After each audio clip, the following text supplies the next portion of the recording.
आज़ाद भारत के पहले वजीर बराए फूड सप्लाई रफ़ी अहमद किदवाई का ताल्लुक बाराबंकी से है। किदवाई खानदान हमेशा कांग्रेस से वाबस्ता रहा है।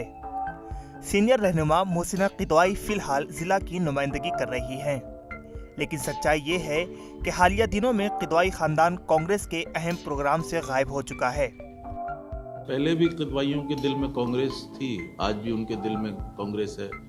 जितनी खिदमत का पार्टी हमसे लेना चाहे आज भी हम लोग करते हैं, पहले भी करते रहे और आने वाले वक्त में भी करेंगे। तो ये तो वक्त होता है, कभी किसी को कोई जिम्मेदारी दे दी जाती है, कभी किसी को जिम्मेदारी दे दी जाती है।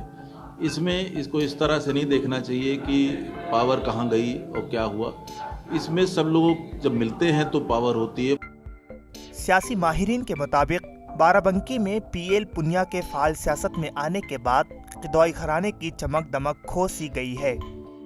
बस सीन से गायब होने की सिर्फ एक वजह है कि इख्तिदार नहीं है। अगर इख्तिदार होता तो यकीनी तौर पे वो कांग्रेस में बहुत एक्टिव दिखते।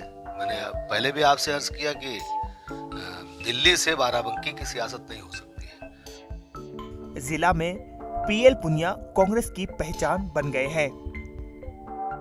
वो दिल्ली की सियासत करते हैं और बहुत जल्दी उनका कद भी कांग्रेस में बढ़ गया है।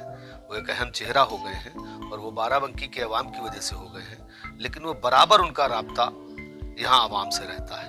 और फिल वक्त तो ये कहा जा सकता है कि पैरेलल कांग्रेस बाराबंकी में है। सियासी माहिरीन का ये भी मानना है कि पार्टी में अंदरूनी खलफशार परवान चढ़ रहा है। शायद इसीलिए कांग्रेस दो हिस्सों में तकसीम हो गई है। इधर दोनों खीमों ने इस इल्जाम की तरदीद की है। उनसे सहयोग पूरा है। मोहसिना जी बहुत बड़ी नेता हैं, हमारे देश की इंदिरा गांधी के ज़माने से वो नेतागिरी में, राजनीति में सक्रिय हैं और उनका योगदान देश के प्रति, पार्टी के प्रति बहुत रहा है। उनके परिवार से कई लोग हैं, फवाद भाई, महबूब भाई, सब हमारे रफ़ी अहमद किदवाई साहब, इमरान साहब, सब लोग जो है हमारी मदद में हैं। अब ये आने वाले दिनों में वाज़ेह होगा कि जिला में चल रही इस सियासत का कांग्रेस के वोटर्स पर क्या असर पड़ता है। बाराबंकी से मोहम्मद उमैर की रिपोर्ट।